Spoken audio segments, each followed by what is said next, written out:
Hello everyone, welcome back to our channel. My name is Lay. I'm a mother of two and we are a family of four on a financial journey of becoming completely debt-free, where we take you guys step by step and payment by payment along the way, while also living life and navigating financial freedom and learning about finances, especially when we were never taught, and really taking all those resources from such amazing community and all the tips and tricks and applying it in our own way to match our family and our lifestyle.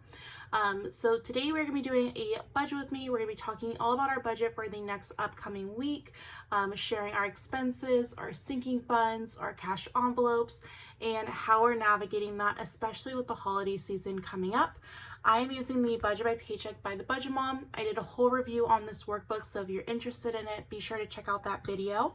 If you did not watch my most recent video, you know that our monthly budget was a complete flop. From overspending and not tracking our expenses to fixed expenses being extremely higher. I had to change something, and I had to change it quick for the sake of our budget and my sanity. So that is what we ended up doing in the last video. I took our monthly budget, all of what I thought was going to be taking place, and really revising it into what the reality is for our family. What are our spending habits look like? Are there days or certain days of the week where we tend to spend more? And how can we help the best of our ability to help some of those spending things not happen, whether that's preparing before we leave the house or only taking certain trips and doing multiple stops during the trips, rather than just going out and about every time. Or if there's an expense that we know that there's going to be taking place, really ensuring that we have a sinking fund for it, rather than just putting everything into our emergency fund. And so that was all what we did in the last video. So I did take a lot of you guys' recommendations, so thank you guys so much again. I think that there is such a blessing in this community of people going through these similar budgeting situations or similar financial situations, and being able to share kind of what worked for them and what didn't work for them when they're going through it. So as always, you guys, I'm extremely appreciative of everything you guys have to share, if you think that it would be helpful and beneficial to our family as well. So what I did is I listed out all of our fixed expenses for the month, from anything from our mortgage to subscriptions, and just making sure that I have everything laid out.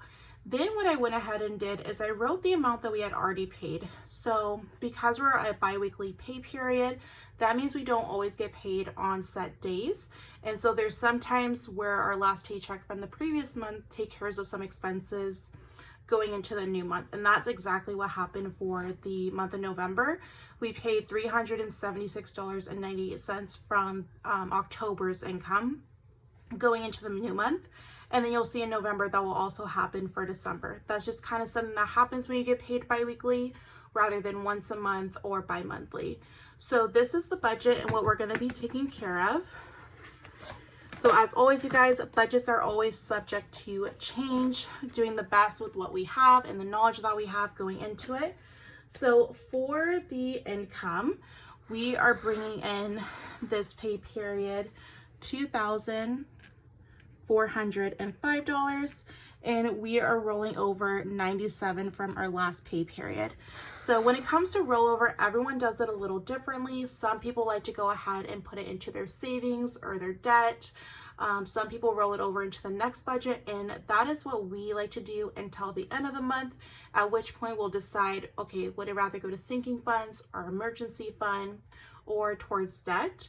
On this channel, you know, we're still figuring everything out on really what do we want our financial freedom to look like and what that looks like for our family in particular. And so with that being said, I do like to do an update at the end of the month with how much we put towards sinking funds, debt, and savings. So it's really exciting. So if you're interested in those videos, I do those once a month at the end of the month. So total income that we're going to be working with is going to be, oh, can you guys see me? Here we go. As always, I write at an angle, but once I'm done, I'll go ahead and flip it over. So total income is going to be $2,502. The fixed expenses that we're going to be taking care of this paycheck are going to be all of our personal loans. If you guys are new to our channel, we took out personal loans for renovations to our house, It was such a silly decision looking back at it, but you don't know what you don't know. So now we're going to go ahead and take care of those. And those are for the exact amounts that we had budgeted. So $64, $103.91.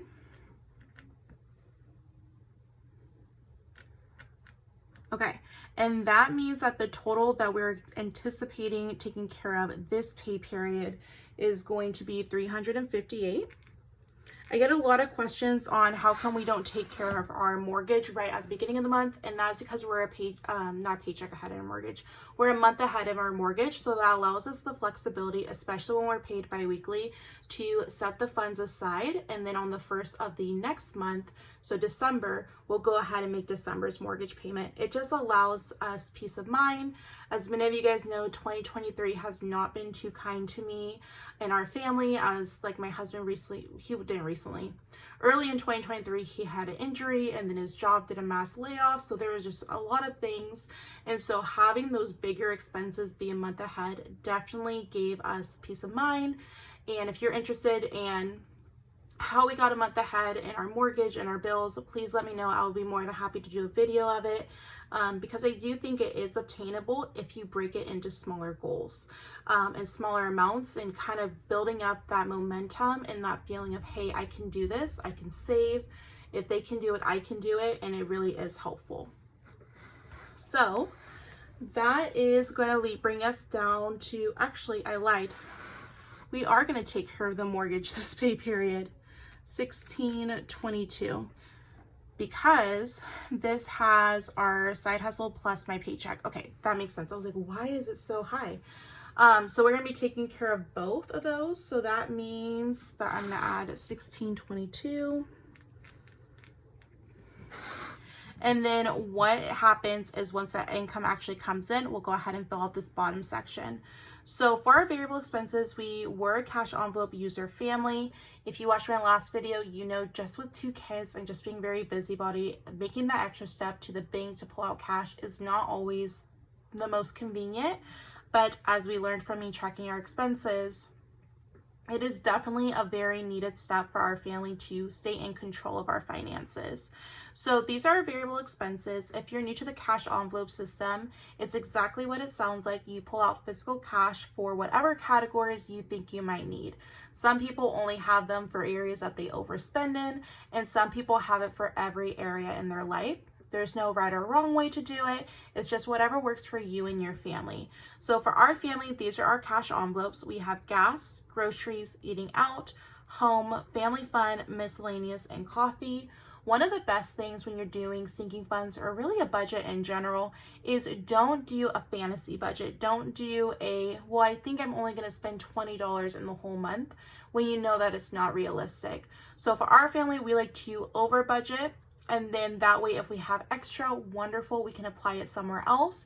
But that way we're not trying to make something out of something that's not possible to do, especially when you have children and animals and a household. So it's always really important to really think about the expenses in your day-to-day, and also making sure that you can challenge yourself a little bit. If you normally spend $200 a week on groceries, can you limit that down to $180 or $190, and really making those small steps of, can you coupon, or can you shop on sale days, or maybe try a different grocery store, seeing what you can substitute out to also create a margin in your budget to be able to apply that towards debt, savings, sinking funds, whatever your financial goal is.